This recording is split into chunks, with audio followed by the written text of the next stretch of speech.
All right, so I've got Terry Dakinos here. Did I say your last name right?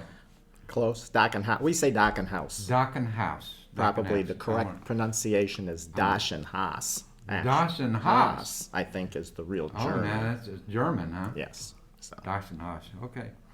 And Terry and Linda have been the outreach chairs for this year, and I wanted to interview you and just to ask. Let me start off. How have you felt about being outreach chairs for this year? It's been really rewarding. Actually, we've done it the last 2 years. Last year was an interesting year because of the pandemic, although I felt good about the fact that we kept going with almost everything that we have on our calendar in one way or another. We had to adjust a lot of things to work around the pandemic, but we continued working on everything that we had planned. We did Soups on Us, we continued with backpacks, we continued with Church Under the Bridge, a lot of the other projects that we had going. So Yeah. I felt good about that.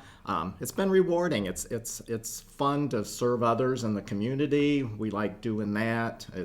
We get a lot of support from people here at the church, so that's been good too. So we felt good about it. That's a great thing. And you're making a difference, and that feels good, making a difference for thank you, people yeah. who need it, doesn't it? It does. And so tell me some of the projects that y'all have done, and you've prepared a little bit there, so tell me what you've got there. Okay, yeah, I kind of made a list of things that happen in a typical year, I guess you would say, with the outreach team. The main items that we do monthly are Soups on Us, Backpack Kids, and Four Cans for Other. And we do those, we collect the food for Four Cans for Others constantly throughout the year, and then that food goes to the Salvation Army. And so how does it get to the Salvation Army? Well, at this point in time, Linda and I are picking it up like once a month currently, and just we count it and take it over and drop it off at the food bank. Yeah. It goes to their food bank. Yeah, and they appreciate getting that. Oh, they do. Yeah, they're in need. They're usually in need, so they're glad to get whatever Right. we take over there. Okay. Soups on Us we do every month. It's the third Saturday of the month. It's headed up by Mary Ann McLaughlin mainly. She takes kind of charge of it. We usually have 12 to 18 people work on making sandwiches, doing boxes, and preparing the boxes, making, and then we have 7 routes, so we have like 10 to 14 people do driving after we've got the boxes, and they deliver the meals to the homes of the people who sign up. And it seems like you've got a very reliable group of people who come and do that. We do. That's what and it's been, again, over the 2 years, it's been pretty constant with the same people. We're always looking for new people, and some people come in, and some people on given Saturdays, not everybody's free, so it's kind of a whoever can make it makes it, but everybody's kind of got it in their schedule, the ones that are the normals, so they come every week. And usually. so you always have enough help, but you could always use more. And the other thing that I noticed about that, everybody has fun at Soups on Us. Well, yeah, we tend to have, we've got it like in 3 segments. We make the boxes, we make the sandwiches, and then we do the boxing. And there's usually time in between, so we usually have donuts and coffee, and there's a lot of talking and fellowship and whatever in between the sessions. So we serve about, right now our numbers are down, which we can't really figure out. It's been interesting. We're down in the 200 plus range. Last summer we were doing 400. And last year when we did this, we do this in conjunction with 3 other churches. The other churches during the pandemic didn't feel comfortable doing the meals, making the meals, etc. So we came up with the idea that we would do frozen meals so that people would at least get some food. So our church did it for 3 months every week. We did frozen meals, and the other churches funded it. They gave us the money for their Saturdays, but we did it out of the kitchen entrance and got the frozen meals through Save-A-Lot and whatever. So we did keep it going the whole year. Either with frozen meals or making the box lunches. So that was good. Backpack Kids, that's kind of headed up by Nancy Robertson, and Linda's on the board of Backpack Kids, so she kind of coordinates with Nancy on what the numbers are and how we're going to do it. And how many people do you have show up to? Well, again, our numbers in the summer went way down kind of down in that area too. Now they've gone back up again since school started. But I think with the federal programs during the summer, they were And getting so what food. does that mean, your numbers are down? Does the number of backpacks you do? Yeah, well, we actually don't do backpacks. We do bags now. I think when they started, they did backpacks. I see. We do bags of groceries now. And then this year, we've switched to doing family bags and snack bags. We do a family bag for the families, however many families there are, and then each kid gets a snack bag, which has cereal and juice and milk and snacks and stuff in it. And then And the so family. you have people come and put these packages together. Correct. How many volunteers do you Well, have? we have around 6 to 10, just depends on the Wednesday. It's a Wednesday morning, so obviously some people work on Wednesdays. So we have 6 to 10. We pack. Right now we're doing between 100 and 120 family bags and like 150 snack bags for the kids. Right. And again, we do that in conjunction with 3 other churches, so we have 1 week a month. So it's see. kind of like Soups on Us in Right. that regard. Right. 4 cans for others we collect and we take over to the Salvation Army on a monthly basis. The other things that we've done, well, this year we did Church Under the Bridge in Lexington for the homeless, where we feed the homeless. And we've done that as well for 3 years now. Last year we continued doing that as well. We did it twice. And we did box lunches last year, just like we do for Soups on Us. We prepared box lunches and took them to Lexington, and they handed them out because they didn't want people hanging around and doing that kind of stuff. And we did that the first time this year, and then the one in August that we did, we were able to go back to the old method, which is we prepared sandwiches, beans, I forget what all we had, chips, etc. And we take it there, and then we serve it like in a line, and they come through the line, and we feed them the meal, which is really the more rewarding way to do it because you get to interact with them, and they're very, very, very grateful. For the food. They do a church service before we give them the meal, so they do that at 3, and then we serve the meal like at 3:45. And that's on a Sunday? That's on a Sunday afternoon, yeah. So, and that's been good. We've done like between 125 and 175 meals when we've done it up there. And then last year, Mary Ann had gotten some grants through the Disciples of Christ, and we were able to do sanitation packages. So we did hand wipes and sanitizer and shampoo and soap and toothpaste and toothbrushes and gloves and stuff like that that we were able to add on to the stuff. So that was good last year too. So the other things we do is, and this has probably been the biggest struggle the last 2 years, is our community outreach events, which was the Easter egg hunt, the Halloween trunk or treat or trick or treat, and the Christmas breakfast with Santa. Last year we were not able to do any of those, but what we ended up doing in the place through backpacks, we prepared Easter bags, we prepared Halloween bags, and we prepared Christmas bags with items in it, and then we put them in the bags that were distributed through backpacks. So we still felt we were doing some outreach to the community, and then also it went to our kids here in the church too. So we did it in conjunction with Patty and worked with our kids and with theirs.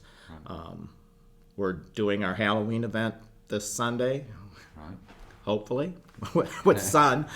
Good weather. Good weather. Hopefully with good weather, and we're doing it different. It used to be on the track.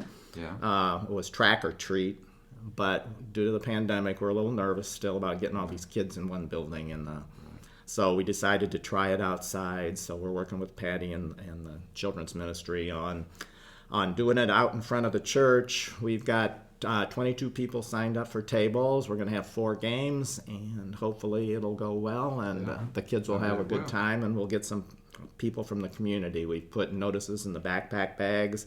We got the sign out front. We put notices up at the school. So that's good. We'll see how we do with that. Some other items that are coming up. We've worked with Centerpoint Church on Gobble Gobble Give, which is through the Salvation Army. They provide us Thanksgiving meal for people. And we gave money the first year. Last year we had volunteers go and help prepare meals and deliver them through the church. So we helped them financially, and we also had volunteers go and help with that. We have an Arnold Tower meal this Thursday where we service the people in Arnold Tower. That's really a ministry with the Presbyterian Church, I think, started. They were looking for help from other churches because they were doing it every month. It's the third Thursday of the month, and they were looking for help. So First Christian had jumped in and did 1 month a year. So October is our month. So we have that coming up. That has been a little different again due to the pandemic. It used to be we would go to the community room and serve like a meal. Right. And again, last year we did box lunches, and they're still doing box lunches there. They've remodeling. I don't know if you've been to Arnold Tower lately, but the first floor is under construction, so their community room's kind of a mess, and so is the lobby. But so we're going to do box lunches for them on Thursday, and that's we're doing about 40 meals there. Okay. So, and then in November we have Angel Tree coming up. We do 40 Angel Tree tags where the congregation takes a tag, buys gifts, toys for the kids to put under their trees. And we also do bell ringing through the Salvation Army. We do 2 days where we cover people at Kroger, usually ringing the bells for the Salvation Army. So we have that coming up. We have in December the Advent food collection, which we started last year. Mary Ann took that on as well to start it, where we collect food. It's an Advent calendar type thing, where each day you're supposed to put in a box, a can of corn, a can of beans, a pasta, and then you collect your items, and then you bring them to the church and the Salvation Army. It goes to the Salvation Army as well for their, and then they pick that up and take it. And then we do Christmas boxes for families that she gets through the one of the agencies here in town for families who need Christmas dinner supplied. And we usually supply a turkey and milk and potatoes and fruit, and we do a whole meal and put them in boxes by family. Depending on how many are in the family, we determine how much goes in each box. So last year I think we did 21 or 22 of those. So we're probably looking at doing 20 of those this year again, we're thinking. We do scholarships for, which a lot of people may or may not know. We do scholarships for 2 students each year. They're $500. One goes to a Boyle County student and one goes to a Danville student. Right. And then we also do a lot of financial support, which I'm not sure a lot of people are aware of, where all the money goes that the church donates and comes out of the Maxine Maxi Fund. Right. A lot of these were new to me. I did not know anything about the Maxine Maxi Fund until we got to be chair of this committee, and that's a great asset for funding for. It's used for the help of people who need help in Boyle County. It's got to be used in Boyle County. Right. So we use that too. So our church gives a lot of money through endowments and through the contributions, and that's a lot of items for our church. Our church is very involved in outreach, wouldn't you think? Well, I would say so. I think, and it's fun in a lot of these instances. It's good, like Soups on Us. We're working with 3 other churches, so there's a lot of camaraderie amongst the churches in town, and they're all doing a lot, I think, to help.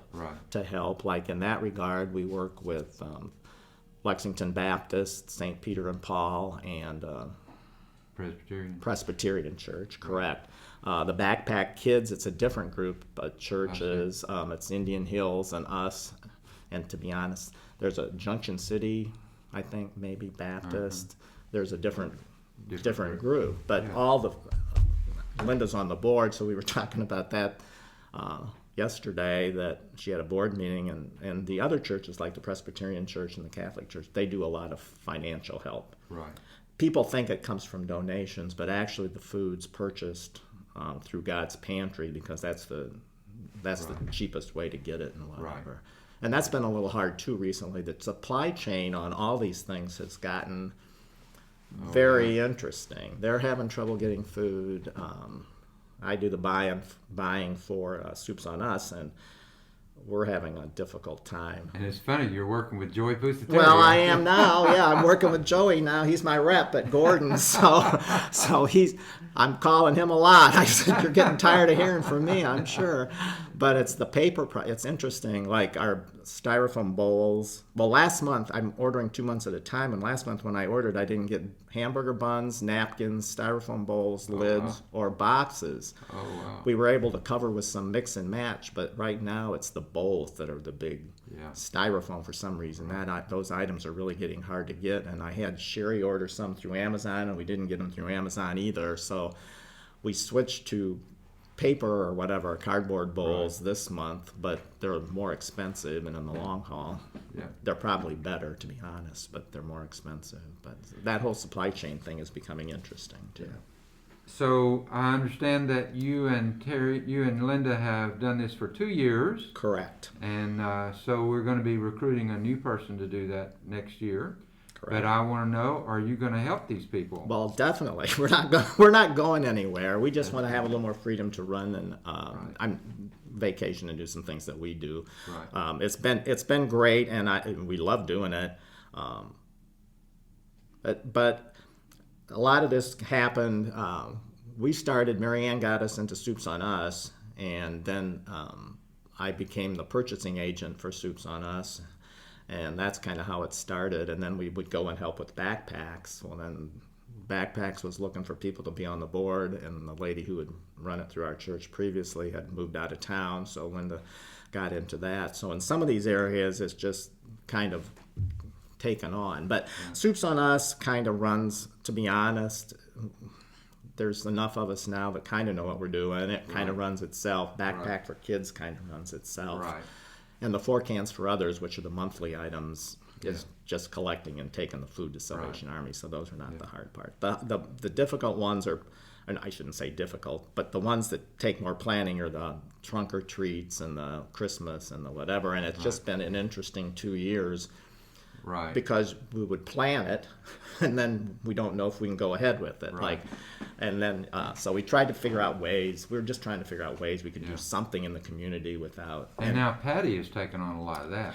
Well, actually, the trunk or treat, the Pusateris always did the trunk or treat before outreach. They kind of ran it. So Patty's helping, and that's what I'm saying. We're doing with the Easter. It was the same thing. Right. 2 years ago, Easter, we went.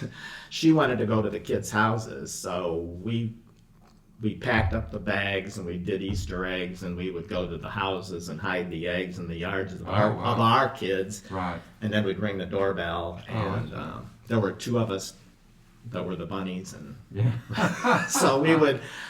So we did that 2 years ago, and then this year we gave bags out again through back, and we did bags for Backpacks, and we did them again this year through Backpacks. Only this year we did have the kids from the church so we're working in conjunction with her on some of these items, where our kids and the community kids and whatever. So, which has been good. Patty's great to work with. So, well, I'm glad to do this little interview with you, because I want to say on behalf of the church, thank you for you and Linda and the work you've done. And our outreach program is a major part of what we do in the church, and this has been a great overview of what we do. So thank you very much for the interview. Okay. All right.